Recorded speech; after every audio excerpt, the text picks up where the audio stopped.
trabalhador é digno do seu salário? E que salário é esse? 1 Timóteo 5, do verso 17 ao 18, diz assim: devem ser considerados merecedores de dobrados honorários, algumas versões dizem dupla honra, os presbíteros que presidem bem, com especialidade os que se afadigam na palavra e no ensino. Pois a Escritura declara: não amordasses o boi quando pisa o trigo, e ainda o trabalhador é digno do seu salário. Essa é uma referência para uma passagem que está lá em Lucas, capítulo 10, do verso 1 ao 9. Diz assim: depois disso, o Senhor designou outros 70 e os enviou de dois em dois para que o precedessem em cada cidade o lugar aonde ele estava para ir. E lhe fez a segunda advertência: a seara é grande, mas os trabalhadores são poucos. Rogai, pois, ao Senhor da seara que mande trabalhadores para a sua seara.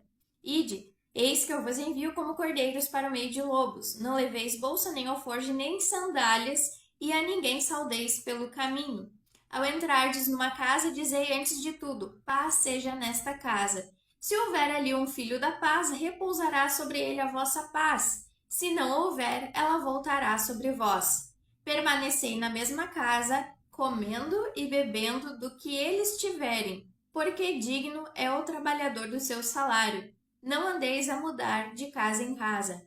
É comum as pessoas se utilizarem desse versículo, dessa passagem de 1 Timóteo 5, para justificar o pagamento de salário para os pastores, para aqueles que lideram a igreja, lideram a comunidade, por estarem a serviço do reino, estarem a serviço de Deus. Na passagem da mulher samaritana, o próprio Messias dando a entender que não se faz mais necessário o uso de templos para congregar, para pregar, para ensinar. Tanto é que o exemplo dado por ele pelos discípulos é o seguinte: é a pregação, o trabalho ministerial sendo desenvolvido de casa em casa, de porta em porta, nas ruas ou nas praças. Logo, não se tem mais a necessidade de ter templo físico, muito menos da questão dos dízimos e das ofertas. Antes existiam os dízimos, por causa do tabernáculo, por causa dos levitas, era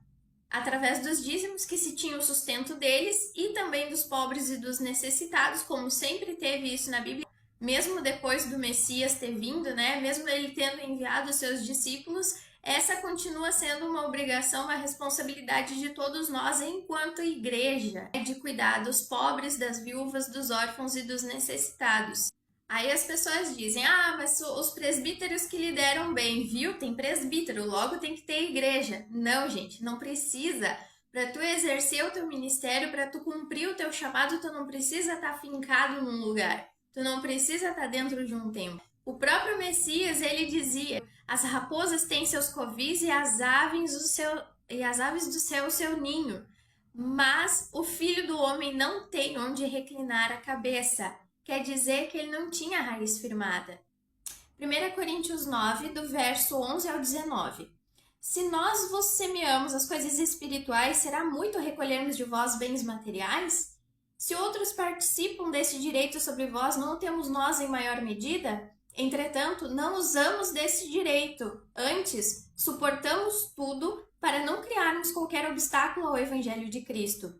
Não sabeis vós que os que prestam serviços sagrados do próprio templo se alimentam?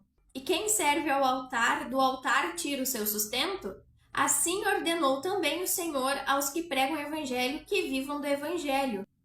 Eu, porém, não me tenho servido de nenhuma destas coisas, e não escrevo isto para que assim se faça comigo, porque melhor me fora morrer antes que alguém me anule esta glória. Se anuncio o Evangelho, não tenho de que me gloriar, pois sobre mim pesa esta obrigação, porque ai de mim se não pregar o Evangelho.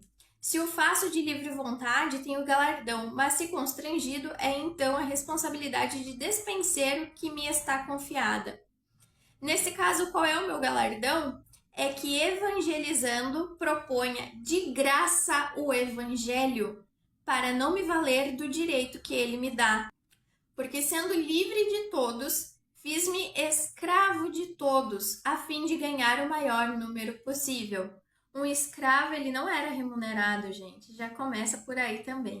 2 Tessalonicenses 3, do verso 6 ao 12, diz: Nós vos ordenamos, irmãos, em nome do Senhor Jesus Cristo, que vos aparteis de todo irmão que ande desordenadamente e não segundo a tradição que de nós recebestes, pois vós mesmos estáis cientes do modo por que vos convém imitar-nos, visto que nunca nos portamos desordenadamente entre vós, nem jamais comemos pão à custa de outrem. Pelo contrário, em labor e fadiga, de noite e de dia trabalhamos, a fim de não sermos pesados a nenhum de vós.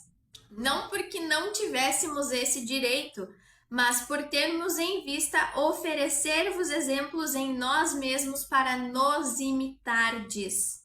Porque quando ainda convosco vos ordenamos isto, se alguém não quer trabalhar, também não coma. Pois de fato estamos informados de que se entre vós há pessoas que andam desordenadamente, não trabalhando, antes se intrometem na vida alheia. A elas, porém, determinamos e exortamos no Senhor Jesus Cristo que trabalhando tranquilamente comam o seu próprio pão.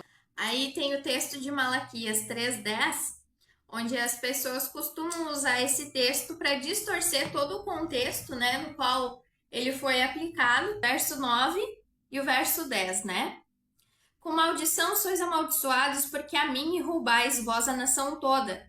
Trazei todos os dízimos à casa do tesouro, para que haja mantimento na minha casa.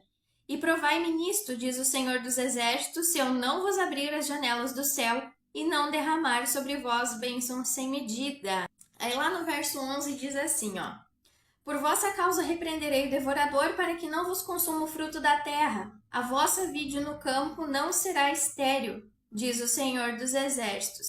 A forma de Deus manifestar a justiça dele em Israel, né, era trazendo todos os dízimos à casa do tesouro, para que ali qualquer necessitado que precisasse de alguma coisa chegasse até o templo e fosse sustentado pelas ofertas, pelos dízimos que eram trazidos e recolhidos ali. No verso 11, o que quer dizer? Deus está simplesmente dizendo o seguinte: já que vocês estão me roubando nos dízimos das ofertas, não querem trazer mantimento à minha casa, então eu vou destruir a colheita de vocês para que vocês também não tenham com o que comer. Aí tem pessoas que associam, né, os gafanhotos aqui, o devorador, o cortador, com demônios, com isso, com aquilo, com espíritos malignos que vão atormentar aqueles que não dizimam e não ofertam na casa de Deus.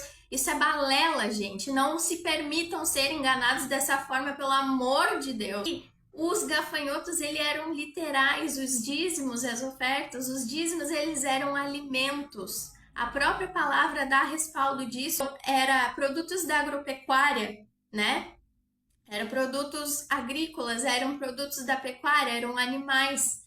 Aí vamos para um outro entendimento, né?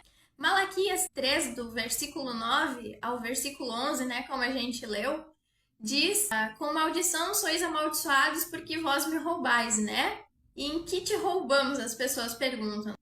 Como diz lá em Provérbios 19, verso 17, quem dá aos pobres empresta a Deus. Se quem dá aos pobres empresta a Deus, então qual é a forma de roubar a Deus? É justamente não cuidando dos pobres e dos necessitados, dos órfãos e das viúvas. É negando essa assistência a eles. E quando fala lá que o presbítero ele tem direito de dupla honra, quer dizer que por ele pregar a palavra, por ele estar a serviço de algo, né, nutrindo espiritualmente a vida de alguém, não que os pobres e os necessitados eles também não sejam merecedores de serem auxiliados nas suas necessidades, mas aqueles que pregam a palavra de Deus, eles tinham um trabalho a mais, eles tinham algo a mais para passar para as pessoas, algo a mais para acrescentar para elas, né, espiritualmente falando. Então, por isso, por eles serem mensageiros da palavra de Deus, é que era orientado que eles deveriam ter dupla honra, né? E como eles eram peregrinos, não obstante, é por isso que a própria palavra, ela orienta a gente a praticar a hospitalidade para receber essas pessoas que estão peregrinando, que estão indo em missão pregar o evangelho, né? Abrir as portas para elas e atender tudo que elas precisarem, porque eles eram orientados a deixar tudo para trás. Vejam como tudo que é ensinado pra gente no sistema religioso está totalmente fora da realidade bíblica e daquilo que Deus ordenou e deixou para nós, né? Através do exemplo do Messias e do exemplo dos próprios discípulos dos apóstolos. Então, que Deus abençoe grandemente vocês, ilumine a mente, renove a mente com essas palavras